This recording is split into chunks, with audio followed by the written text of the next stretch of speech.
Hi everyone, Burstany Pipe Tano here, the internet's busiest music nerd, and it's time for a review of the new Doja Cat record, Hot Pink. This is the newest full-length LP from singer, rapper, songwriter, Doja Cat, a project I've been looking forward to ever since she went viral, showing the more eccentric side of her personality with the unplanned breakthrough moo, also undeniable bangers such as Tia and Tamara with Rico Nasty, stuff that's certainly more fun and colorful than the forgettable pop rap and bland alternative R&B from her last record, Amala. Now, even though Tia and Tamara is nowhere near the track list of this record, which makes me sad, there was at least some material teasing toward it that had me excited, especially Bottom Bitch, which is pretty much a summer jam that dropped just at the start of October and saw Doja dipping her toes into the wave of emo trap and killing it. The slow, sad guitars on this instrumental, which I believe are a Blink-182 sample, the steady trap beat, the euphoric burst of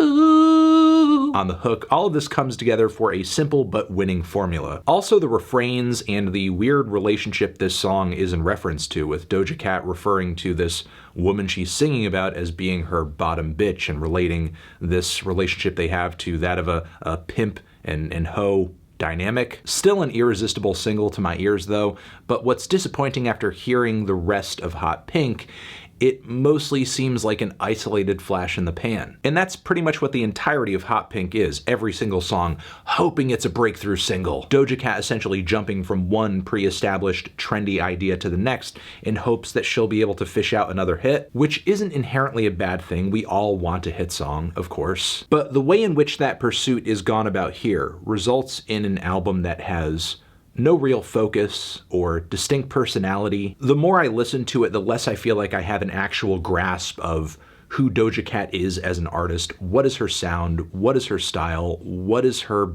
anything? Now, obviously, a huge amount of thought went into just that on the visual side of things, on the music video side of things, on the marketing side of things. But when it comes to the actual music that you're marketing, it's almost like an afterthought. Because again, nearly every track here feels like it's essentially presenting me with a more agreeable, lowest common denominator version of a sound or a style I've heard done better somewhere else by someone else. Like the song Streets, which is a washed out, utterly boring piece of dated alternative R&B, sounds like where the genre was back in 2012 or 2013. It's like something Noah 40 would have produced for Drake years ago, something The Weeknd would have sung on years ago, but nowhere near as interesting. The song Say So is completely anonymous. I would have never guessed this was a Doja Cat song had I not been told. It sounds like a weird fusion of, like, I don't know, a Gwen Stefani solo track and the Cardigans' Love Fool. Just some very disco-tinged pop that has a good vibe, has a decent groove, but the hooks, the verses, they're just okay. The song Addiction, in my opinion, is equally faceless. I do like the aesthetic of the track. It sounds like some old school synth funk that's neon lit, set in Miami on a very steamy night in a club. It's not a total exercise in nostalgia though. It has some sleek, punchy updates to the bass, to the beats, but that's about it. And while it's not a terrible track, why does the song Won't Bite sound like basically a bubblegum version to the intro of Childish Gambino's This Is America? You know what I mean, that passage with the vocal harmonies and the very plucky, fun, bright acoustic guitars. Yes, imagine that passage, but ripped off, watered down, extended out into an entire song, and rapped over, and that's pretty much what you have here. Also, the more I listen to Cybersex, the more it reminds me of Pink Friday era Nicki Minaj, but with a lower budget, dreamier singing, and slightly less pop appeal. Shout out to the lyrics about sexuality in the internet era though. That's pretty apt. And some of Doja's zany rap flows in the second half of the track I do love because they mark one of the few actually eccentric and odd moments on the record, an album that generally plays it pretty safe. You ain't getting pussy, you fucking an AI. Doja has a few focused and worthwhile topics on this record, a handful of one-liners that may be worth repeating, but there are also plenty of spots on this thing where she's falling very short on the lyrical front, especially on tracks like Talk Dirty. In an age where female rappers are speaking so unapologetically about their sexuality in song, I imagine it can be kind of hard to stand out. That's certainly what this track struggles with. I mean, compared lyrically to a Cupcake, a Brooke Candy, or even a Cardi B sometimes, the material here is pretty vanilla. Also, the vocal distortion on Doja's voice, which is not anywhere else on the record, just here, is obnoxious. as is the flow. And while there are better tracks here, there's still very little to freak out about. The spastic and freaky auto-tune vocals on the track Shine certainly grabbed my ear.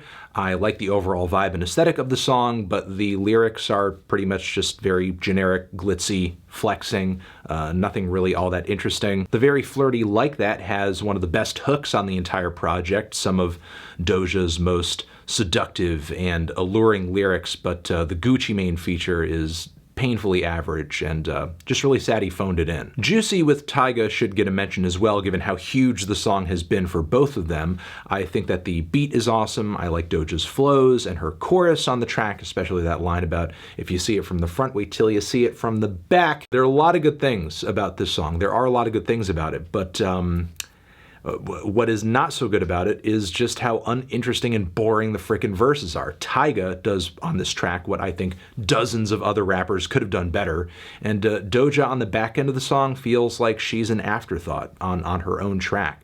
It's just not one of her better vocal or lyrical performances, sadly. On a track related to one of the most beautiful things on this planet, the booty, I expect more. So again, there's just not a whole lot to enjoy on this record or be excited about. You know, there's a lot of material here that to me feels very agreeable, very background, very generic. Certainly not offensive or the worst thing that I've ever heard in an isolated context, but as an entire album, it's just really disappointing to hear an entire record that really has little in the way of personality, direction, character, distinct or original ideas. Hot Pink is just aggravatingly average. Aggravating because Doja Cat, given her personality, given her talent vocally that she showcased so far, she is capable of so much more. I'm feeling a decent 2 strong 4 on this one. Transition, have you given this album a listen? Did you love it? Did you hate it? What would you rate it? You're the best, you're the best. What should I review next?